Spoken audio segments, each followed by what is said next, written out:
अस्सलाम वालेकुम, welcome to creative Babar. दोस्तों, इस वीडियो के अंदर मैं आपको सिखाऊंगा कि आप किस तरह से शॉपिंग कार्ट फंक्शनैलिटी मतलब add to cart functionality apply कर सकते हो रिएक्ट जेएस के अंदर। और ये complete add to cart functionality है, जिस तरह से किसी भी बड़ी से बड़ी वेबसाइट के अंदर चीज़ें वर्क करती हैं, सेम वही चीज़ें आपको मैं समझाऊंगा और मैं आपको इन डेप्थ चीज़ें बताऊँगा। सबसे पहले आप इसका डेमो देख लो। ये हमारे पास कुछ प्रोडक्ट्स आ रही हैं, 4 हमारे पास प्रोडक्ट्स हैं। अब अगर मैं किसी भी प्रोडक्ट को ऐड करता हूँ ना, ऐड की तो मेरे पास प्रोडक्ट आ रही है और साथ में इसका टोटल आ रहा है। जितनी ऐड करता जाऊँगा मेरे पास टोटल आ जाएगा और साथ में जो आइटम है वो भी ऐड होगी। अगर पेज को मैं रीलोड करूँगा तो मेरे पास ये आइटम्स मौजूद ही रहेंगी। ये नहीं कि मैंने एक दफ़ा इसको मतलब ऐड कर दिया, पेज को रीलोड करूँगा फिर मेरे पास ख़त्म हो जाएंगी। नहीं, मैं इसके अंदर लोकल स्टोरेज का इस्तेमाल कर रहा हूँ। लोकल स्टोरेज के अंदर आपकी आइटम ऐड होगी। जिस तरह से आप किसी भी शॉपिंग कार्ट फंक्शनैलिटी को देखते हो, मतलब कोई भी आप ई कॉमर्स वेबसाइट देखते हो ना, तो 100% उसके अंदर यही फंक्शनैलिटीज़ होती हैं। मतलब आपकी लोकल स्टोरेज इस्तेमाल होती है और आपकी आइटम इस तरह से ऐड होती हैं। लेकिन इसके अंदर आपके लिए एक और चीज़ है। मैं इसको रिमूव कर देता हूँ सबको। मैं इसको सबको रिमूव करूँगा और इसको अब रीलोड करूँगा। मेरे पास मेरा जो शॉपिंग कार्ड है, मतलब ऐड टू कार्ड वाला जो सेक्शन है वो नहीं आएगा, जिसके अंदर आप अपने प्रोडक्ट्स को देख सकते हैं। लेकिन जैसे मैं किसी भी आइटम को ऐड करूँगा देन मेरे पास मेरा कार्ड शो होगा। अगर प्रोडक्ट कोई मौजूद होगी बॉक्स बास्केट के अंदर या हमारे जो शॉपिंग कार्ड है उसके अंदर कोई प्रोडक्ट ऐड होगी, देन हमारे पास वो कार्ड वाला सेक्शन आएगा। अदरवाइज ये वाला सेक्शन हमारे पास शो नहीं होगा। तो ये भी आपके लिए एक फंक्शनैलिटी जो आपको सीखने को मिलेगा। इसके अंदर आप कंडीशनल सीखोगे कि किस तरह से आप रिएक्ट जेएस के अंदर कंडीशनल स्टेटमेंट जो है वो आसानी के साथ अप्लाई कर सकते हो। फिर उसके बाद आपको सीखने को मिलेगा local storage, add to cart functionality और किस तरह से हम ई कॉमर्स जो वेबसाइट्स हैं उसके कंपोनेंट्स बना के उनको अलग अलग रखते हैं। जब हमने किसी बड़ी वेबसाइट के अंदर काम करना है या हमने प्रोजेक्ट बनाना होता है तो हमने इन्हीं कंपोनेंट्स को वहाँ पे जोड़ लेना है। तो आपको ऐड टू कार्ट जो कंपोनेंट है इस वीडियो के बाद आपको बनाना आ जाएगा। इसके अंदर आपको CSS भी सीखने को मिलेगी और आपको तमाम चीज़ें फ्रॉम स्क्रैच में सिखाऊंगा। इसके अंदर मैं आपको रिएक्ट जेएस को इंस्टॉल करने से लेके इस प्रोजेक्ट को कंप्लीट करने तक सिखाऊंगा। So let's start coding. अब इस ऐप को बनाने के लिए आपने कोई भी खाली फोल्डर VS कोड के अंदर ओपन कर लेना है। ओपन करने के बाद आपने टर्मिनल को ओपन करना है। टर्मिनल के अंदर आपने पहली कमांड लिखनी है npm create with @latest। ये कमांड लिख के आपने इंटर कर देना है। इंटर करने के बाद आपके पास नीचे ऑप्शन आ जाएगा कि आप अपनी ऐप का क्या नाम रखना चाहते हो। तो हम यहाँ पे अपने प्रोजेक्ट का नाम देंगे, हम इसको नाम देंगे माई ऐप। आप अपनी मर्जी से कोई भी नाम रख सकते हो। फिर आपने इंटर कर देना है। इंटर करने के बाद आपके पास नीचे ऑप्शंस आ रहे हैं कि आप व्यू को इंस्टॉल करना चाहते हो, रिएक्ट को, प्री रिएक्ट को, लाइट को, स्वेल्ट को। तो आपने प्री रिएक्ट से ऊपर ऑप्शन आ रहा है रिएक्ट, तो आपने रिएक्ट को सिलेक्ट करके इंटर कर देना है। इंटर करने के बाद आपके पास आ रहा है टाइप स्क्रिप्ट प्लस SWC। तो आपने जो थर्ड नंबर पे है जावास्क्रिप्ट, आपने जावास्क्रिप्ट को सिलेक्ट करके इंटर कर देना है। इंटर करोगे आपके पास फोल्डर बन जाएगा जिसके अंदर तमाम रिएक्ट जेएस की नेसेसरी फाइल्स मौजूद होंगी। फिर उसके बाद आपके पास ये आ रही हैं 3 कमांड्स कि आप बारी बारी इन 3 कमांड्स को रन करो। आपकी पहली कमांड है cd my app। cd my app का मतलब है कि आप अपने फोल्डर के अंदर इंटर कर रहे हो। हम अपने फोल्डर के अंदर इंटर कर जाएंगे। फिर उसके बाद आपके पास आ जाएगा npm इंस्टॉल। इसका मतलब है कि आपके जितने भी npm पैकेजेस हैं वो सारे आप अपने प्रोजेक्ट के अंदर इंस्टॉल करो। तो आपने npm इंस्टॉल लिख के फिर आपने कर देना इंटर। फिर यहाँ पे आपने थोड़ा सा वेट करना है, मैक्सिमम 2-3 मिनट। तो उसके बाद आपके जितने भी npm पैकेजेस हैं, नोड मॉड्यूल्स, वो सारे इंस्टॉल हो जाएंगे। अब सेकंड कमांड भी कंप्लीट होगी। अब हमारे पास थर्ड कमांड है npm run div। आपने लिखना है npm run div और फिर आपने कर देना इंटर। इंटर करोगे आपके पास एक URL क्रिएट हो जाएगा जिसके ऊपर आप अपने प्रोजेक्ट को देख सकते हो। ये मेरे पास लोकल होस्ट 5173 वाला मेरे पास एक URL बन गया। आपने इसके ऊपर ओवर करना है, फिर फॉलो लिंक के ऊपर क्लिक कर देना है। तो आपका ये वाला लिंक ब्राउज़र के अंदर ओपन हो जाएगा जिसके अंदर आपका बेसिक एक रिएक्ट जेएस का प्रोजेक्ट लगा हुआ है। तो आप इस सब को डिलीट कर दोगे क्योंकि हमने अपने प्रोजेक्ट को फ्रॉम स्क्रैच बनाना है। अब हमें टर्मिनल को इस्तेमाल करने की जरूरत नहीं है, आपने इसको यहाँ पे नीचे कर देना है। फिर SRC फोल्डर के अंदर आओ। SRC के अंदर आपके पास एसेट्स वाला फोल्डर आ रहा है app.css, app.jsx। तो आपके पास index.css आ रहा है। हमें index.css भी नहीं चाहिए, हमें app.css भी नहीं चाहिए। तो आप इन दोनों को डिलीट कर दो। और ये हमारे पास आ रही है app.css, इसको भी आप डिलीट कर दो। फिर हमारे पास आ रहा है main.jsx। main.jsx के अंदर आपने index.css को लिंक किया हुआ है, मतलब आप देख रहे हो। आपने इसको भी डिलीट कर देना है क्योंकि हमें हमारे पास ये फाइल मौजूद ही नहीं है। फिर आपने ऐप डॉट जेएसएक्स के अंदर आ जाना है। ऐप डॉट जेएसएक्स के अंदर जितने भी ऊपर चीज़ें इंपोर्ट है ये सारे डिलीट कर दो। हमें बिल्कुल इम्पटी जो है अपना वो चाहिए, कंपोनेंट चाहिए, तो आपने इसको भी यहाँ से हटा देना है। बिल्कुल हमें खाली से चाहिए यहाँ पे, यहाँ तक आपने हटा देना है। इस फ्रैगमेंट को लगा रहना दें, फिर इसको भी आप यहाँ से हटा दें। जस्ट हमारे पास एक सिंपल सा इस तरह से लगा हुआ, इसके अंदर आप लिख दो बस हेलो, सेव करके चेक करो। अगर आपके पास हेलो प्रिंट हो रहा है तो इसका मतलब है कि आपका फोन परफेक्टली वर्क कर रहा है, तो ये आपके पास हेलो प्रिंट हो गया। ठीक हो गया। अब जो हमारा प्रोजेक्ट है ना, इसके अंदर हमारे दो कंपोनेंट्स हैं। एक हमारे पास है माई शॉप के नाम से और एक हमारे पास है कार्ड के नाम से। अब सबसे पहले हम माई शॉप वाला कंपोनेंट क्रिएट करेंगे। अब हमारा चूंकि मतलब दो ही कंपोनेंट आपने बनाने हैं।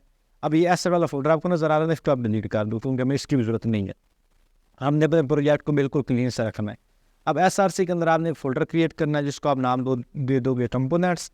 अब कंपोनेंट्स के अंदर हम एक और फोल्डर लेंगे जिसको हम नाम दे देंगे शॉप, या आप ऐड टू कार्ट जो भी देना चाहो। एक फोल्डर और लिया। अब इस फोल्डर के अंदर आप पहली फाइल क्रिएट करोगे shop.jsx, shop.jsx। ठीक हो गया। या इसको आप कर दो shop.component, आपको मजीद क्लैरिटी आएगी कि ये मेरा शॉप वाला कंपोनेंट है, shop.component.jsx। अब इसके अंदर आप एक और फाइल क्रिएट करोगे इस शॉप वाले फोल्डर के अंदर। इसको आप नाम दे दोगे, यहाँ पे हम कार्ड दे देंगे card.jsx, या आप दे दोगे card.component.jsx। ठीक हो गया। अब इसको भी हमने क्रिएट कर दिया। अब इसके अंदर हम एक और फाइल क्रिएट करेंगे जिसको हम नाम देंगे data.jsx। अब जितना भी हमारा शॉपिंग कार्ड का जो डाटा होगा वो सारा इसके अंदर सेव होगा। और एक और यहाँ पे फाइल क्रिएट करेंगे जिसको हम नाम देंगे style.css। जितना भी हम स्टाइल का कोड लिखेंगे वो सारा हमारा इसके अंदर आएगा। अब सबसे पहले हमारा शॉप वाला कंपोनेंट है, तो हम शॉप वाले कंपोनेंट वाली फाइल के अंदर आएंगे। यहाँ पे हम एक लिखेंगे कॉन्स्टेंट और यहाँ पे हम नाम देंगे शॉप पेज दिया। और फिर हम यहाँ पे इसको डिफाइन कर देंगे।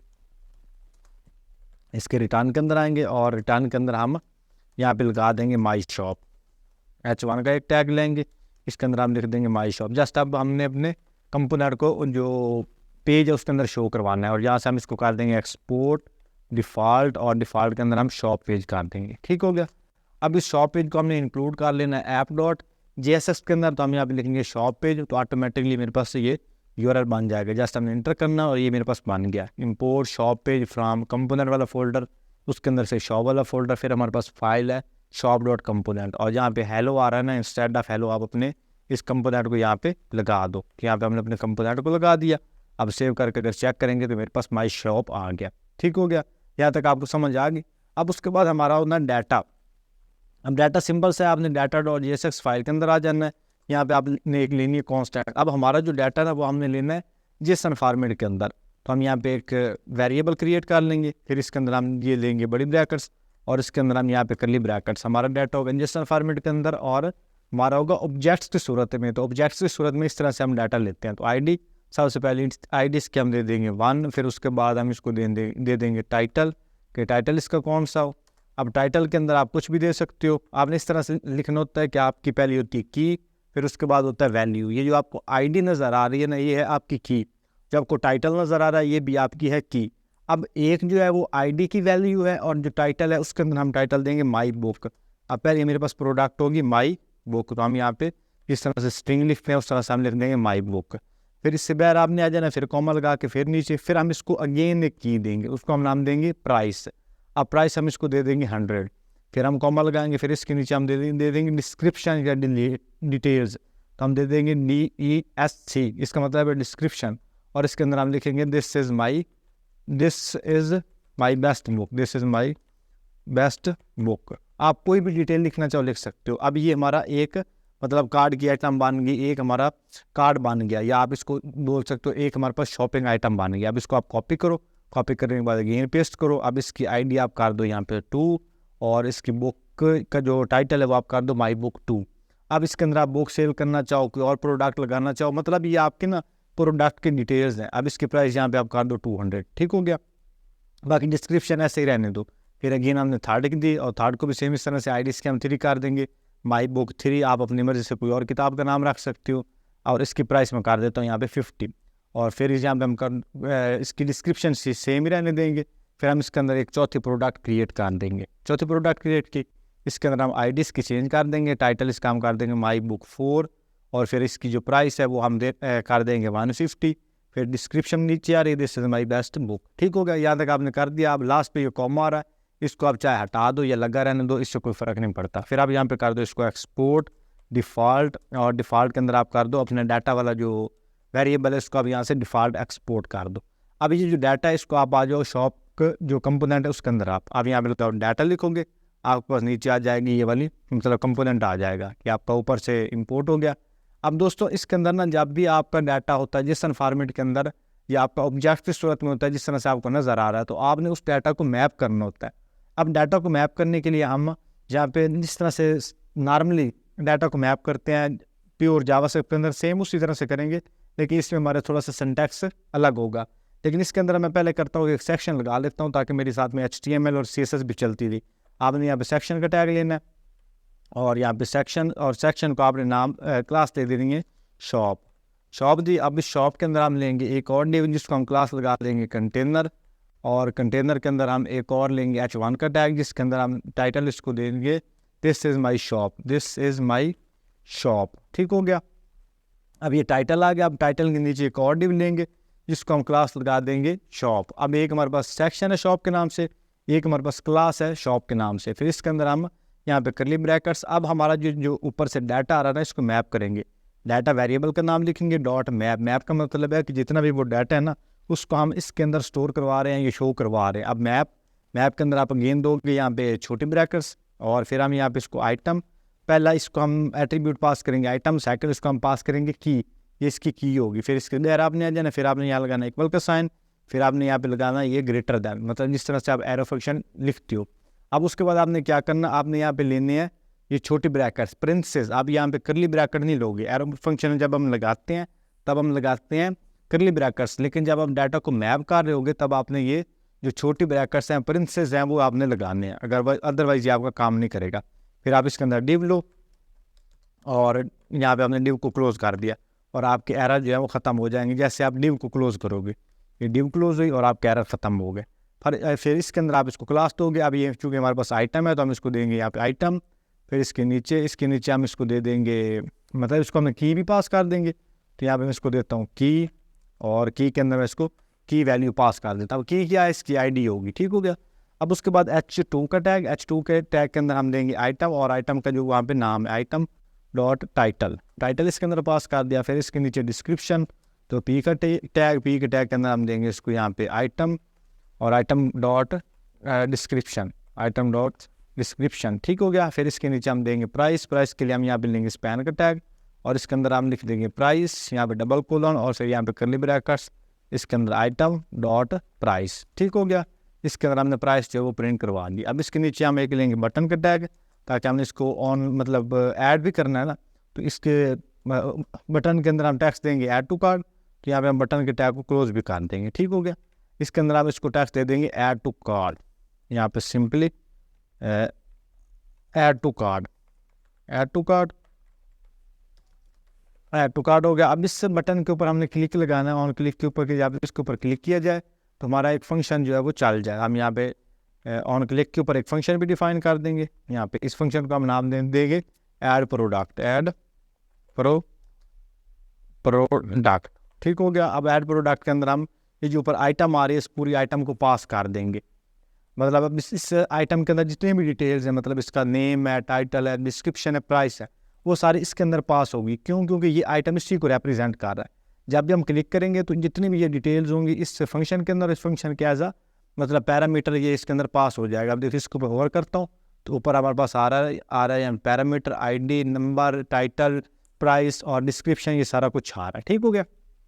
अब ये जो हमने फंक्शन लगाया ना, इस फंक्शन को हमने ऊपर डिफाइन भी करना है। जिस तरह से आप कोई भी मतलब लगाते हो सेम उस तरह से इसके ऊपर आएंगे। जहाँ पे आपका रिटर्न है ना, इसके ऊपर आप यहाँ पे पास कर दोगे कांस्टेंट, और कांस्टेंट के बाद आप दे दोगे ऐड प्रोडक्ट, और यहाँ पे सिंपली इसके अंदर जहाँ पे आप दे रहे थे ना पहले, मतलब आपकी आइटम पास है, अब यहाँ पे आइटम भी पास कर सकते हो। मैं इसको पास कर दूंगा प्रोडक्ट, मेरे पास यहाँ पे प्रोडक्ट शो हो। ठीक हो गया।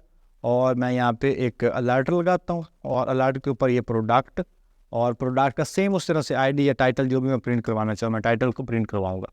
अब सेव करूँगा, अगर इसको चेक करूँगा तो मेरी जितनी भी मतलब आइटम्स थी वो सारी यहाँ पे आ गई। अब इसके ऊपर क्लिक करता हूँ तो मेरे पास आ जाएगा माई बुक।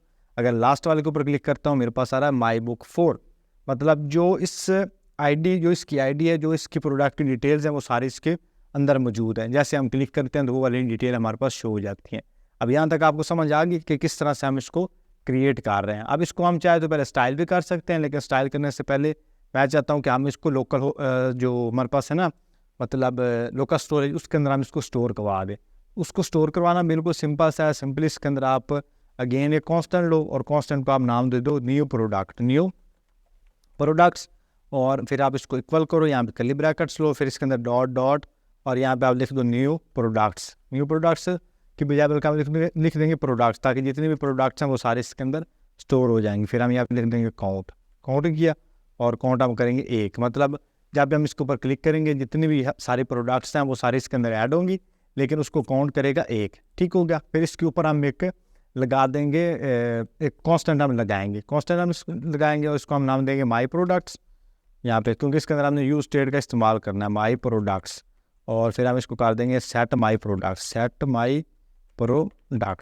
फिर इसको हम इक्वल कर देंगे। इक्वल करने के बाद यूज स्टेट ऊपर हमारे पास इंपोर्ट हो गया। फिर हम यहाँ पे एक एम्प्टी एरे ले लेंगे, ताकि जितना हमारा डाटा होगा वो एक एरे के अंदर स्टोर हो जाएगा। अभी आप हमारे पास सारा माई प्रोडक्ट्स और ये सेट माई प्रोडक्ट्स। अब ये जो सेट माई प्रोडक्ट्स है इसके अंदर हमने डाटा को स्टोर करवाना, तो हम इसको यहाँ से कॉपी करेंगे। कॉपी करने के बाद इसके नीचे आ जाएंगे, जहाँ पे ये हमारी कांस्टेंट लगी हुई है। फिर इसके नीचे हम देंगे सेट माई प्रोडक्ट, और सेट माई प्रोडक्ट के अंदर हम ये जो प्री प्रोडक्ट वाला एक इसको पैरामीटर पास कर देंगे, प्री प्रोडक्ट्स। आप इसके अंदर कोई और नाम रखना चाहो तो वो भी रख सकते हो, लेकिन मैं नाम उम्र वो वाले रखता हूँ जो मुझे बाद में याद भी रहे, और कोई और भी बंदा कोड पढ़ेगा उसे भी पता होगा कि कौन सी चीज़ ऐड है। फिर इसके बाद आप यहाँ पे दोगे इसको, मतलब अगेन एरे दोगे, इसके अंदर डॉट डॉट, और ये प्री प्रोडक्ट्स जो इसका पैरामीटर है वो हम इसके अंदर पास करेंगे, और सेकंड इसके अंदर हम न्यू प्रोडक्ट्स को इसके अगेंस्ट पास कर देंगे। अब प्री प्रोडक्ट्स और new products, pre products parameter के अंदर आपके न्यू प्रोडक्ट्स वाली पास होगी। अब यहाँ पे हम देंगे एक लोकल स्टोरेज के अंदर हम नाम देंगे इसको सेट आइटम्स, किसके अंदर आइटम्स को सेट करो, और इसका हम नाम दे देंगे कार्ड। आप कार्ड देना चाहो, कोई और नाम रखना चाहो, वो सारा रख सकते हो। फिर इसको हम देंगे जेसन डॉट स्ट्रिंगिफाई, कि हमारे जो मतलब आइटम होंगे उनको स्ट्रिंगिफाई के अंदर दो, मतलब एज अ स्ट्रिंग पास करो। फिर उसके बाद अगेन एरे देंगे, एरे के अंदर dot dot slash my products, इसके अंदर हमारे माई प्रोडक्ट्स जो है वो सारी पास हो जाएंगी। फिर हम इसको देंगे न्यू प्रोडक्ट्स, माई प्रोडक्ट्स के अंदर सारी न्यू प्रोडक्ट्स, मतलब ये वाली डिटेल जो है वो सारी इसके अंदर ऐड हो जाएगी। ठीक हो गया। अब ये जब ऐड हो जाएगा उसके बाद हम यहाँ पे अलर्ट शो करवाना चाहे अलर्ट शो करवा सकते हैं, और अगर हम इसको ऐसे रखना चाहो तो हम ऐसे भी रख सकते हैं। अगर कोई और नोटिफिकेशन शो करवाना चाहें तो एक और स्टेट लगा के हम उसको भी कर सकते हैं। ऐड करूँगा, ऐड करने के बाद मेरे पास अलर्ट आ गया, इसका मतलब है कि मेरा कोड परफेक्टली वर्क कर रहा है। तो यहाँ से मैं इंस्पेक्ट एलिमेंट करके अपने लोकल स्टोरेज उसको चेक करूँगा। ये एप्लीकेशन के अंदर है, एप्लीकेशन के अंदर ये हमारे पास आ रहा है लोकल स्टोरेज को ओपन करेंगे। फिर ये वाला URL, अब इसके अंदर जो मैंने आइटम वहाँ पे ऐड किया वो मेरे पास नीचे यहाँ पे ऐड होगी। अब यहाँ पे अगर मैं कोई और न्यू प्रोडक्ट ऐड करता हूँ, यहाँ पे इसको ऐड किया और ये अलर्ट आ गया, इसको ओके किया तो मेरे पास ये नीचे न्यू प्रोडक्ट आ गई, 0 और 1 आ गया। आपको समझ गया किस तरह से हम अपने डाटा को इसके अंदर इंटर कर रहे हैं। अब यहाँ तक आई होप आपको समझ आ गई होगी कि किस तरह से हम इसको क्रिएट कर रहे हैं। अब हम इसको ना थोड़ा सा स्टाइल कर लेते हैं। अब इसको स्टाइल करना भी बिल्कुल सिंपल सा है, कोई इसके अंदर कोई मुश्किल बात नहीं। ये आपकी style.css की फाइल मौजूद है, सिंपली आपने इसके ऊपर आ जाना है और यहाँ पे आप इसको इंपोर्ट कर दो। जिस तरह से आप लिंक करते हो import.style.css और style.css जो है इसके अंदर आप आ जाओ, और इसके अंदर जस्ट आप बॉडी को सिलेक्ट करके सिर्फ चेक करने के लिए बैकग्राउंड के ऊपर आप कोई भी कलर अप्लाई कर दो। मैं रेड करके सेव करूँगा तो ये इसके ऊपर बैकग्राउंड कलर रेड आ गया। आई होप आपको इसकी भी समझ आ गई होगी किस तरह से ये चीज़ वर्क कर रही है। अब ये इसका स्टाइल भी हो गया। अब हमने चूँकि अपने प्रोडक्ट मतलब उसके ऊपर हमारे पास है कार्ड लगा हुआ है और कंटेनर वायर है, उस सब को भी हमने स्टाइल करना है। तो उसके लिए हम यहाँ पे स्टार मार्क लगा के यहाँ पे मार्जिन पैडिंग 0 कर देंगे, मार्जिन 0 और साथ में पैडिंग 0 और साथ में हम box sizing border box, text decoration none. ये आपकी बेसिक स्टाइलिंग होती है हर CSS फाइल के अंदर। फिर हम यहाँ पे एक कंटेनर जो हमारे पास वहाँ पे डिव लगी उसको सिलेक्ट किया और उसको हम दे देंगे यहाँ पे बॉक्स शेडो और बॉक्स शेडो के अंदर हम इसको दे देंगे RGBA के अंदर हम इसको पास कर देंगे रेड 0 और ग्रीन भी 0, आपका जो ब्लू है वो भी 0, लेकिन जो आपका अल्फा कलर है वो होगा आपका 0.16। फिर इससे बाहर आपने आ जाना, फिर इसके बाद लिखना 0 पिक्सल 1 पिक्सल 4 पिक्सल, ठीक हो गया। फिर इसके अंदर हमारे पास आ रहा है H1 का टैग, हम उसको सिलेक्ट करेंगे डॉट कंटेनर और इसके अंदर H1 का टैग यहाँ पे, और इसको हम देंगे टेक्स्ट लाइन सेंटर और साथ में हम इसको दे देंगे पैडिंग इसको हम दे देंगे 15 पिक्सल और साथ में हम दे देंगे 0। टॉप बॉटम से 15 पिक्सल हो जाएगा, वैसे 0 हो जाएगा, ठीक हो गया।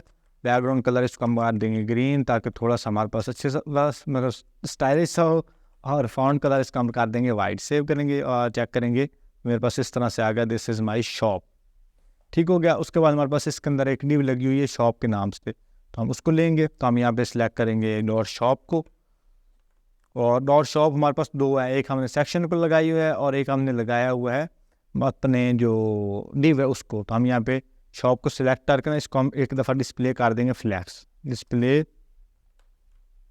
इसका कर देंगे यहाँ पे फ्लैक्स, और साथ में जस्टिफाई कंटेंट हम कर देंगे स्पेस अराउंड ताकि इनके दरमियान स्पेस आ जाए।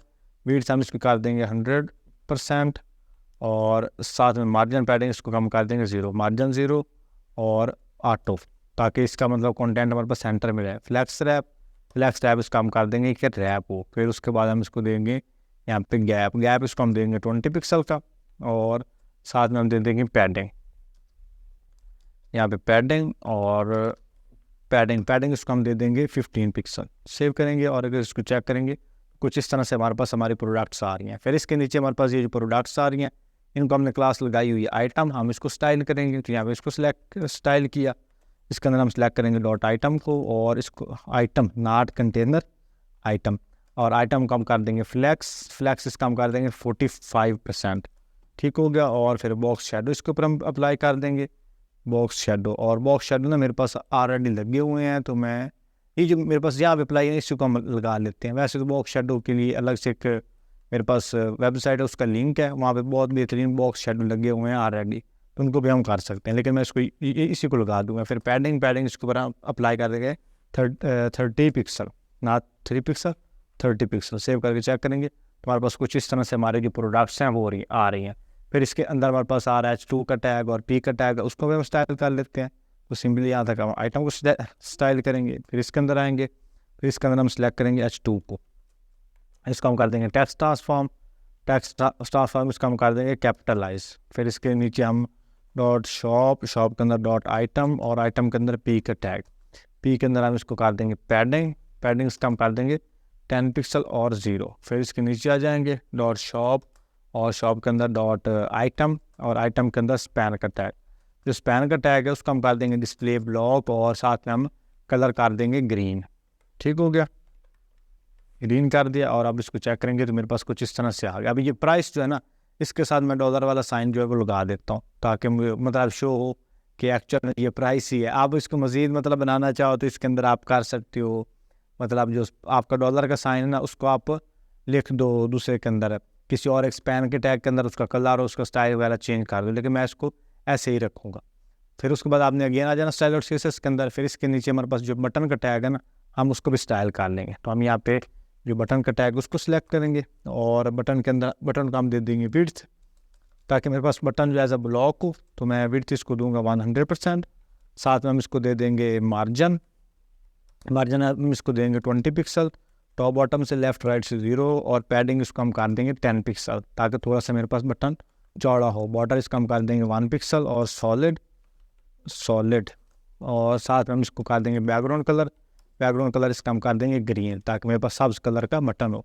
फिर फ़ॉन्ट कलर इसका हम कर देंगे वाइट और साथ में कर्सर इसका पॉइंटर और साथ में हम इसको कर देंगे यहाँ पे फ़ॉन्ट साइज़ इसका हम कर देंगे 20 पिक्सल ताकि थोड़ा सा हमारे पास टेक्स्ट भी अच्छे वाला हो। ट्रांजिशन इसके ऊपर हम अप्लाई कर देंगे 0.4 या 5 सेकेंड, ईज इन आउट। फिर इसके ऊपर जब अगर हम होवर करेंगे तो फिर हम इसका जो कलर है वो चेंज कर देंगे, तो इसके ऊपर हम होवर करेंगे और होवर के ऊपर इसका बैकग्राउंड कर देंगे ट्रांसपेरेंट। फिर इसके अंदर जो हमारे पास आ रहा है कलर उसको हमने सेलेक्ट किया और कलर इसका हम ये जो ग्रीन वाला है ना उसको हम सेलेक्ट करते हैं, सेव किया। अब चेक करेंगे तो ये मेरे पास बटन आ गया और इसके ऊपर बड़ा प्यारा सा ओवर इफेक्ट भी आ गया। अब इसके ऊपर अगर आप मतलब ये जो कोई ओवर इफेक्ट लगाना चाहो या मतलब आप फ़ॉन्ट फैमिली अप्लाई करना चाहो तो आपकी मर्ज़ी है। अगर ना भी करो तो कोई उसका इतना मतलब कोई इशू नहीं है। अब यहाँ तक आई होप आपको समझ आ गई होगी कि किस तरह से हमने अपना जो मतलब कार्ड की डिटेल्स वगैरह उसको शो करवाना है। ठीक हो गया। अब हम अपना जो कार्ड कंपोनेंट है उसको क्रिएट करेंगे। उसके लिए आपने आ जाना card dot component dot JSX के अंदर, और यहाँ पे आप एक कॉन्स्टेंट लो जिसको आप नाम दे दो कार्ड। मतलब आप इसको, पहले हमारे पास था शॉपिंग, और अब ये हम कार्ड आइटम या कार्ड डिटेल जो भी आप नाम रखना चाहो आप रख सकते हो। तो मैं इसको दे दूंगा कार्ड, और यहाँ पे हम इसको लगा देंगे यहाँ पे। ठीक हो गया। और इसके रिटर्न के अंदर जस्ट हमने पास कर देना है माई कार्ड, या जो भी आप मतलब टेक्स्ट आपके ऊपर है कि जो आप इसके अंदर स्टाइल वगैरह देना चाहो। मैं H1 और इसको कर दूंगा माई कार्ड। ठीक हो गया। और इसको हमने यहाँ पे कर देना एक्सपोर्ट, और एक्सपोर्ट के बाद डिफ़ॉल्ट, डिफ़ॉल्ट के बाद कार्ड कर दिया, सेव किया। अब ये जो कार्ड है ना इसको हमने लगा देना है, मतलब इस बटन के ऊपर। मतलब हमने इस तरह से लगाना है कि अगर तो कोई आइटम ऐड होगी, अगर तो हमारी कोई आइटम एग्जिस्ट होगी, अगर वो ऐड टू कार्ड पे क्लिक करेगा दैन तो हमारे पास शो होगी, अदरवाइज हमारे पास मतलब कार्ड के अंदर भी शो नहीं होगी, और हमारे पास कार्ड जो है वो भी शो नहीं होगा। उसके लिए आपने अगेन आ जाना, हमारे पास यहाँ पे जो लगा हुआ है, यहाँ पे आपके पास मतलब आपने ऑलरेडी कार्ड लगाया है ना, उसके ऊपर आपने आ जाना है, और यहाँ पे आपने यूज़ करना है यूज़ इफेक्ट का। इसके लिए हम यूज़ करेंगे यूज़ इफेक्ट का। यूज़ इफेक्ट को हमने यहाँ पे दिया, और इसके अंदर हम एरो फंक्शन जो है उसको पास कर देंगे, और इसके अंदर हम कॉन्स्टेंट एक लेंगे, उसको हम नाम दे देंगे एग्जिस्टिंग प्रोडक्ट्स, और फिर इसको हम इक्वल करेंगे जेसन डॉट पैरास। फिर इसके अंदर हम पास कर देंगे लोकल स्टोरेज को, local storage dot gate item, कि अपने आइटम को गेट करो, कौन सी कार्ड मतलब जो आपके कार्ड के नाम से वहाँ पे हमने स्टोर करवाई है ना आइटम, उनको गेट करो। फिर इससे बाहर आपने जानना है, या अगर वो आपके पास नहीं है तो फिर आपके पास एक एम्प्टी एरे हो। ठीक हो गया। और फिर हम यहाँ पे कर देंगे सेट माई प्रोडक्ट्स, जो आपकी प्रोडक्ट्स हैं उसके अंदर आप एग्जिस्टिंग प्रोडक्ट्स जो है उनको पास कर दो। दैट्स ऑल, आपने इतना सा इसके अंदर पास कर देना है। फिर इससे बाहर आपने आके यहाँ पे बड़ी ब्रैकेट जो है वो खाली पास कर देनी है। यहाँ तक आपको पता चल गया कि किस तरह से आपने करना है। अब ये जो आपकी माई प्रोडक्ट है ना, इसको आपने नीचे आ जाना है, और यहाँ पे आपका ये सेक्शन कंप्लीट हो रहा है ना, इसके फ़ौरन बाद आप यहाँ पे आओ और यहाँ पास कर दो माई प्रोडक्ट्स डॉट लेंथ। अगर मेरी प्रोडक्ट्स के अंदर कोई लेंथ होती है, मतलब लोकल स्टोरेज के अंदर कोई भी आइटम मौजूद होती है, दैन क्या करो, मतलब हम यहाँ पे कंडीशन लगाए ना ग्रेटर दैन 0, अगर उसके अंदर एक भी प्रोडक्ट मौजूद होगी दैन आप कार्ड कंपोनेंट को इसके अंदर इंक्लूड कर दो। हम यहाँ पे कार्ड कंपोनेंट उसको यहाँ पे लगा देंगे, कार्ड कंपोनेंट को हम यहाँ पे पास कर देंगे। ठीक हो गया। अब सेव किया, अब ये कार्ड हमने लिखा, और ऊपर हमारे पास कार्ड ऑटोमेटिकली इंपोर्ट भी हो जाएगा। ये ऊपर हमारे पास कार्ड इंपोर्ट भी हो गया। अब इसको अगर हम चेक करेंगे मेरे पास आ रहा है नीचे माई कार्ड। और अगर मैं आप यहाँ पे इंस्पेक्ट एलिमेंट आपको करके दिखाऊँ, और ये आते हैं एप्लीकेशन के बाद हम ये मेरे पास डाटा मौजूद है ना, इसको यहाँ से ग्रैब करता हूँ और इसको हम करते हैं रीलोड। अब इसको रीलोड करेंगे, मेरे पास नीचे कार्ड की आइटम कोई भी नहीं आ रही, बिल्कुल खाली आ रहा है। लेकिन जैसे करूँगा ऐड कार्ड के ऊपर क्लिक, इसके ऊपर क्लिक किया, आइटम ऐड हुई, तो ये मेरे पास नीचे माई कार्ड आ गया। आई होप आपको इस चीज़ की समझ आ गई होगी कि किस तरह से आपकी आइटम इसके अंदर ऐड हो रही है और आपका कार्ड किस तरह से शो होना। अब ये इसके अंदर ये माई कार्ड आ गया। अब माई कार्ड के अंदर आपने अपनी जो आइटम्स है उसको पास कर देना। अब इसके अंदर आप एक पैरामीटर पास करोगे जिसको हम नाम दोगे कार्ड डाटा, और कार्ड डाटा के अंदर आप पास कर दोगे माई प्रोडक्ट्स को पास किया। और ये जो कार्ड डाटा ना, इसको अब आपने मतलब आपका जितना भी अब कोड होगा ना वो सारा होना है कार्ड कंपोनेंट के अंदर। जो आपका कार्ड वाला कंपोनेंट है ना उसके अंदर आपका सारा होना। आपने आ जाना कार्ड और कंपोनेंट के अंदर, और यहाँ पे आपने कर्ली ब्रैकेट्स के बाद कार्ड डाटा, फिर उसके बाद नीचे यहाँ पे कांस्टेंट लेनी है जिसको आपने नाम देना है एक दोगे कार्ड, और सेकंड आप इसको कर दोगे सेट कार्ड, मतलब कार्ड के अंदर जो डाटा उसको सेट कर दो। ठीक हो गया। इससे बाहर आप आ जाओ और यहाँ पे यूज़ करो यूज़ स्टेट का, और इसके अंदर पास कर दो कार्ड डाटा के ऊपर हमने ये पैरामीटर गेट किया है, ये इसके अंदर हम पास कर देंगे। ठीक हो गया। फिर इसके बाद आप यहाँ पे इसके नीचे आप पास कर दोगे यूज़ इफेक्ट का, यहाँ पे आप यूज़ करोगे यूज़ इफेक्ट, और यूज़ इफेक्ट के अंदर आप यहाँ पे अगेन यहाँ पे इस तरह से जिस तरह से खाली आप पास करते हो ना उस तरह से आपने खाली पैरामीटर पास किया, एरो फंक्शन लगाया, और यहाँ पे फिर हम यहाँ पे करेंगे सेट कार्ड के कार्ड के अंदर हमारी डिटेल्स को सेट कर दो, और इसके अंदर कार्ड जो डाटा है उसको पास कर दो। अब ये कार्ड डाटा इसके अंदर पास हो गया। फिर इससे बाहर आप आ जाओ यूज़ इफेक्ट के, और यहाँ पे आप जो कार्ड डाटा उसको पास कर दो। यहाँ पे आप पास करोगे तभी ठीक है, ना भी करोगे आपका वर्क करेगा, लेकिन आपने इसको यहाँ पे पास कर देना। अगर कोई एरर आएगा फिर हम उसको बाद में देख लेंगे। ठीक हो गया। फिर अभी का ये जो कार्ड है ना, आप इसके थ्रू आप इसको मैप कर सकते हो। अब यहाँ पे हम एक और डिव लेंगे। अब कहते तौर पर हमने अपना जो कार्ड है वो उसको बताना है ना, तो हम यहाँ पे एक डिव लेंगे जिसको हम क्लास लगा देंगे कार्ड और अंडरस्कोर सेक्शन, कार्ड सेक्शन। फिर इसके अंदर हम देंगे H1 का टैग, और H1 के अंदर हम पास कर देंगे यूर लिस्ट, कि आपकी जो आइटम की लिस्ट है वो इसके अंदर आए। फिर इसके नीचे हम देंगे एक और मतलब P का टैग, और P के टैग या हम डिव एक ले लेंगे, एक डिव हम लेंगे, और डिव के अंदर हम पास कर देंगे अपना कार्ड, अपने कार्ड को मैप करेंगे। तो यहाँ पे हम कार्ड, और थोड़ा सा हम इसको ना एक्सप्लेन करके यहाँ पे कार्ड और डॉट मैप, अपना जो कार्ड है उसको मैप करो यहाँ पे, और इसके अंदर हम पास कर देंगे आइटम को। सेकंड हम इसके अंदर पास कर देंगे इंडेक्स वैल्यू को। फिर इसके बाहर आप आ जाओ, फिर यहाँ पे इक्वल का साइन ये, और फिर उसके बाद आप यहाँ पे जिस तरह से आप प्रिंसेस लगाते हो उसको लगा दो। फिर आप इसके अंदर एक डिव पास करो यहाँ पे, फिर इसके नीचे आप इस डिव को क्लोज कर दो। यहाँ पे इस डिव को क्लोज किया, फिर इससे बाहर आ जाओ, फिर इसके अंदर आप लगा दो इसको की। फिर की के अंदर हम इसकी पास कर देंगे इंडेक्स, मतलब इसकी जो इंडेक्स वैल्यू इसके अंदर पास हो जाएगी, और फिर हम इसको हम क्लास पास कर देंगे कार्ड अंडरस्कोर आइटम। ठीक हो गया। फिर इससे नीचे आ जाओ, फिर यहाँ पे अपने एक लोग स्पैन का टैग, स्पैन, और यहाँ पे स्पैन के अंदर आप पास कर दो item dot title, item dot title, मतलब जो भी आपने आइटम ऐड किया है उसका टाइटल इसके अंदर पास हो जाएगा। ठीक हो गया। यहाँ पे आप सेव करके अगर इसको हम चेक करेंगे, अगर हमारे पास टाइटल पास हुआ, अब ये मेरे पास टाइटल पास आ रहा है माई बुक 3 का। अब मैं माई बुक को भी ऐड करता हूँ, अब ओके किया, मेरे पास माई बुक का भी आ गया, दोनों टाइटल मेरे पास यहाँ पे नीचे आ रही हैं, मतलब अब हमारी डिटेल यहाँ पे सही से आ रही है। फिर इसको आप कॉपी पेस्ट कर के नीचे कर दो। सेकंड के अंदर आप इसको पास कर दो प्राइस, मतलब हमें मतलब टाइटल और उसकी प्राइस, ये दो चीज़ें हमने प्रिंट करवानी है। फिर इसके बाद हमने एक और स्पैन का टैग लेना, यहाँ पे एक और स्पैन का टैग लेंगे, और इसके अंदर हम एक लेंगे बटन का टैग, जिसके ऊपर हमने मतलब इसको रिमूव करवाना है, ये जो भी आप करवाना चाहो। इसके अंदर हम जस्ट हम टेक्स्ट पास कर देंगे रिमूव का। अभी हमने बटन मतलब रिमूव वाली डिटेल इसके अंदर पास नहीं की, तो हमने इसको अंदर बटन लगा दिया। अब बटन लगाने के बाद इसके अंदर आप लगाओ ऑन क्लिक और ऑन क्लिक, जब इसके ऊपर क्लिक किया जाए ऑन क्लिक, ये हमारे पास इवेंट आ गया ऑन क्लिक। ठीक हो गया। ऑन क्लिक के ऊपर आप अगेन जिस तरह से आपने पहले एक फंक्शन पास किया था उसी तरह से आप फंक्शन पास करोगे, डेल आइटम, डेल और आइटम, डेल आइटम पास किया। फिर इससे आप बाहर आ जाओ, और यहाँ पे आप इसके अंदर पास कर दो इंडेक्स, मतलब जिसको हमने क्लिक करेंगे ना उसका इंडेक्स इसके अंदर पास होगा। फिर आप उस इंडेक्स के थ्रू अगेंस्ट इसको हम रिमूव करवा सकेंगे। तो ये डिव तक यहाँ तक आपका डाटा हो गया। और फिर आप इसको आप कर दो एक दफ़ा मतलब रिमूव वाला फंक्शन लगा दो डेल आइटम वाला, इसको आप कॉपी करो, फिर इससे ऊपर आओ, और यहाँ पे आपने सिंपली जाके डिफाइन कर देना। यहाँ पे आपको यूज फैक्टर है, उसके बाद आप आ जाए यहाँ पे आप एक कांस्टेंट लो, और कांस्टेंट अंदर पास कर दो del item is equal to, और इसके अंदर पास कर दो की। फिर इस बाहर आप आ जाओ, इक्वल का साइन, और यहाँ पे आप लगा दो करली ब्रैकेट्स। फिर इसके अंदर आप लगा लो कांस्टेंट और update card item, updated card data. फिर इसका भी इक्वल कर दो यहाँ बड़ी ब्रैकेट्स डॉट डॉट डॉट, और फिर कार्ड, मतलब कार्ड की जितनी भी डिटेल्स हैं वो सारी इसके अंदर आ जाएंगी। फिर हम करेंगे अपडेटेड कार्ड डाटा डॉट स्प्लिप, ये स्प्लिस का मतलब होता है कि इसको मैनेज कर दो, ये हमारा फ्रंट एंड से मैनेज करेगा। मतलब अगर हम रीलोड करेंगे तब भी हमारे पास डाटा मौजूद होगा, लेकिन की और इसको मतलब एक आइटम को ये स्लिप कर देगा। फिर लोकल स्टोरेज, और क्योंकि हमें लोकल स्टोरेज को भी अपडेट करना है, डॉट सेट आइटम, और सेट आइटम के अंदर आप पास कर दोगे कार्ड को, मतलब जो आपका कार्ड बाई नेम आप पे है। फिर जेसन डॉट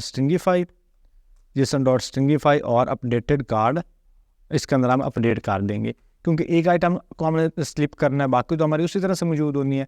फिर उसके बाद हमारा जो सेट कार्ड है तो उसके अंदर हम अगेन अपडेटेड कार्ड आइटम को पास कर देंगे, अपडेटेड कार्ड डाटा ये आइटम। ठीक हो गया। अब सेव किया, अब इसको हम करेंगे रिमूव, तो मेरे पास आइटम रिमूव हो रही है। रीलोड करूँगा तो मेरे पास ये आइटम नीचे से रिमूव ही नज़र आएगी। ठीक हो गया। फिर अब हमने इसका टोटल करना है। अब टोटल करने के लिए हम यहाँ पे कांस्टेंट लेंगे, और कांस्टेंट को हम नाम दे देंगे कैलकुलेटेड टोटल, कैलकुलेटेड टोटल, इसको हमने पास कर दिया। और कैलकुलेटेड टोटल को भी हम एक फंक्शन के अंदर ही पास करेंगे, जिस तरह से हम फंक्शन लगाते हैं। इसके अंदर हम करेंगे रिटर्न के अंदर कार्ड डॉट रिड्यूस, और फिर हम इसके अंदर एक हमारे पास फंक्शन होता है कार्ड डॉट रिड्यूस का, कार्ड और रिटर्न कार्ड रिड्यूस, और फिर इसके अंदर हम पास करेंगे टोटल, कि आपका टोटल कितना है, और आइटम। फिर इससे भी आप आ जाओ, मतलब आपने इसको as a function parameter pass करना है, और इसके अंदर आप दे दो टोटल, जितना आपको टोटल है, प्लस उसके अंदर आप आइटम डॉट प्राइस, मतलब आइटम की जितनी प्राइस है वो, और फिर ज़ीरो। अगर कुछ भी ना होगा तो फिर मेरे पास ज़ीरो होगा। अब ये जो कैलकुलेटेड टोटल है इसको आप कॉपी करो, और इसको आप यहाँ पे नीचे आ जाओ, और ये आपका जहाँ पे लीव क्लोज हो रही ना, मतलब जहाँ पे आपकी ये करली ब्रैकेट्स वगैरह सब कुछ क्लोज हो रहा है, इससे बैर आप एक पी का टैग लो, और पी के टैग के अंदर आप पास कर दो यहाँ पे टोटल प्राइस, या आप टोटल जो भी आप लिखना चाहो टोटल प्राइस, और इसके अंदर हम इसको पास कर देंगे करली ब्रैकेट्स के अंदर टोटल प्राइस, और यहाँ पे हम इसको पास कर देंगे। ठीक हो गया, और ये हमारी आइटम इसके अंदर पास हुई। अब इसका नीचे मेरे पास आइटम आ रही है, अब इसको अगर ऐड करूँगा तो आइटम ऐड हुई, और साथ में हमारा इसका प्लस आ गया कि कितनी आपकी मतलब मौजूद है। अब ये एक हमारे पास 50 की है और एक 100 की है, नीचे मेरे पास 150 आ गया। अब यहाँ तक आपका कार्ड कंप्लीट हो गया। अब हमने जस्ट इसको स्टाइल करना है। अब स्टाइलिंग आपको पता है कि स्टाइलिंग वाला पार्ट बिल्कुल ईजी सा होता है। उसके लिए सिंपली आपने ये जो इसका कार्ड सेक्शन इसको कॉपी करो, कॉपी करने के बाद आ जाओ स्टाइल और सीएसएस के अंदर। स्टाइल और सीएसएस के अंदर आपने यहाँ पे डॉट लगाना है, फिर कार्ड सेक्शन, इसको आप लगा दो पोजीशन एब्सोल्यूट लगाई, फिर इसको हम कर देंगे यहाँ पे राइट, इसका हम कर देंगे यहाँ पे 0, और फिर हम कर देंगे इसको टॉप इसका हम कर देंगे 0, ताकि हमें राइट से भी 0 और टॉप से भी 0। पैडिंग इसके हम कर देंगे 40 पिक्सल। बैकग्राउंड कलर इसका हम पास कर देंगे 08893 और 5B, इसको हमने पास किया। फिर इसके अंदर हाइट इसका हम कर देंगे 100 VH। फिर इसके अंदर हम कर देंगे इसकी विड्थ इसका हम करेंगे 350 पिक्सल, और फॉन्ट कलर इसके अंदर हम पास कर देंगे वाइट, ताकि इसके अंदर जो टेक्स्ट है वो मेरे पास वाइट हो। फिर इसके अंदर कार्ड सेक्शन के अंदर मेरे पास जो कार्ड आइटम है उसको हम सिलेक्ट करेंगे। कब जो कार्ड आइटम है इसकी क्लास को हम यहाँ से कॉपी करते हैं, इसको हम कॉपी करेंगे, कॉपी किया, और स्टाइल डॉट सीएसएस के अंदर हम इसको यहाँ पे टारगेट करेंगे। कार्ड आइटम इसका हम कर देंगे यहाँ पे डिस्प्ले इसका फ्लैक्स, नॉट ब्लॉक फ्लैक्स, और जस्टिफाई कंटेंट, स्पेस बिटवीन, और साथ हम इसको कर देंगे बॉर्डर बॉटम 1 पिक्सल सॉलिड, और तो ब्लैक, ये जो भी आप देना चाहो, मैं इसको कुछ भी नहीं देता, ऐसे रहने देता, पैडिंग 5 पिक्सल। सेव करके अब चेक करेंगे तो मेरे पास कुछ इस तरह से ये डिटेल्स आ, ठीक हो गया। ये कार्ड मेरे पास आ रहा है, यूर लिस्ट, और ये हमारे आइटम्स आ गई, और ये बाकी सारी डिटेल्स आ रही हैं, ठीक हो गया। अब इसको थोड़ा सा आप ना डार्क कर दो, इसको मेरे हिसाब से थोड़ा सा डार्क करेंगे ना तो कलर थोड़ा सा ये आप थोड़ा सा मतलब आपके पास ना क्लियर आइटम नज़र आएंगी। अब इसके अंदर आप फॉर फैमिली को लगा दो तो फिर और ज़्यादा आपके पास मतलब अच्छी डिटेल आ जाएंगी। अब इसके अंदर ये बटन आ रहा है तो हम बटन को भी स्टाइल कर लेंगे, तो हम यहाँ तक इसको कॉपी करेंगे। कॉपी करने के बाद हम इसके नीचे आएंगे, और ये बटन के टैग के अंदर बैकग्राउंड कलर इसको हम देंगे RGBA का मतलब रेड ग्रीन ब्लू 134, और जो ग्रीन है वो हम इसका देंगे यहाँ पे 10, और जो ब्लू है वो भी हम इसका कर देंगे 10। फिर इसके अंदर हम इसका जो फॉन्ट कलर है उसको हम करेंगे यहाँ पे वाइट, और साथ में हम पैडिंग इसका हम कर देंगे 5 पिक्सल। साथ में हम आउटलाइन इसके कर देंगे यहाँ पे नन, कि आउटलाइन इसके कोई ना हो, सिर्फ मेरे पास ये बटन यू। और ट्रांजिशन इसके ऊपर हम अप्लाई कर देंगे 0.3 सेकेंड इज इन आउट, ठीक हो गया। और फिर इसके अंदर कर्सर इसका पॉइंटर आ गया, और अब इस बटन के ऊपर हम करना है होवर, कि जब इस बटन के ऊपर हम होवर करें देन मेरे पास क्या हो होवर, और होवर के बाद हम इसको करेंगे बैकग्राउंड कलर इसका ट्रांसपेरेंट हो जाए, और फॉन्ट कलर इसका हम कर देंगे ब्लैक किया, और करेंगे इसको सेव करेंगे, और वो ये मेरे पास बटन आ गया, इसके ऊपर होवर करते हैं तो थोड़ा सा मेरे पास अच्छा वाला स्टाइल आ गया। अब मैंने इसको ना थोड़ा सा इस तरह से हार्ड स्टाइल रखा हुआ है, आप इसको मज़ीद खूबसूरत बनाना चाहो तो आसानी के साथ बना सकते हो। फिर मेरे पास आ रही है, अच्छा इसको हम ब्लैक थोड़ा सा करते हैं। अच्छा अब इसके अंदर मेरे पास आ रही है डॉट टोटल प्राइस वाली क्लास, तो उसका मैं यहाँ पे करता हूँ। ये मेरे पास प्राइस है उसको भी हमने करना है, तो इसको हम यहाँ पे क्लास लगा देंगे, क्लास इसको हम लगा देंगे टोटल प्राइस, ठीक हो गया। और इसको हम करेंगे कॉपी करने के बाद स्टाइल डॉट सीएसएस के अंदर, और यहाँ पे हम इसको सिलेक्ट कर लेंगे। सिलेक्ट करने के बाद पैडिंग इसका हम कर देंगे 15 पिक्सल, और साथ में 0 फॉन्ट साइज इसका हम कर देंगे यहाँ पे 22 पिक्सल सेव किया और बूम, ये टोटल प्राइस आ गई। अब देखा, अब इसमें आइटम को मैंने रिमूव किया और रीलोड करेंगे, मेरे पास कार्ड नहीं आ रहा। लेकिन जैसे मैं किसी भी आइटम को ऐड करूँगा, ओके करूँगा, मेरे पास आइटम ऐड हो जाएगी। अब ये जो अलर्ट आ रहा है ना, अब इस अलर्ट को भी ख़त्म कर देते हैं, क्योंकि अलर्ट मतलब कोई अच्छी एक प्रैक्टिस है नहीं। तो इसको यहाँ से मैं ख़त्म कर देता हूँ और अब करते हैं सेव करके अब इसको हम डायरेक्टली देखते हैं। सेकंड प्रोडक्ट को ऐड किया, थर्ड को किया, फोर्थ किया, जितने को करता जाऊँगा मेरे पास सारे इसकी डिटेल्स आ रही है, टोटल प्राइसेस की आ रही है और 1 बाय 1 आइटम आ रही है। अब इसमें अगर मैं रिमूव करता जाऊँ तो रिमूव होते जाएंगे और उसकी टोटल प्राइस आ जाएगी। और रीलोड करूँगा तो मेरे पास मतलब आपका जो अपडेटेड डाटा है वही नज़र आएगा। अगर सबको खाली करके और फिर रीलोड करूँगा तो मेरे पास मेरा कार्ड नहीं आएगा। आई होप आपको इस चीज़ की समझ आई होगी कि किस तरह से आपका add to cart functionality work कर रही है रिएक्ट जेएस के अंदर। अगर आपको वीडियो अच्छी लगी, वीडियो को लाइक करें, चैनल पहले दफ़ा विजिट कर रहे हैं चैनल को सब्सक्राइब करें। इंशाल्लाह मिलते हैं किसी और प्रोजेक्ट में, तब तक के लिए अल्लाह हाफ़िज़।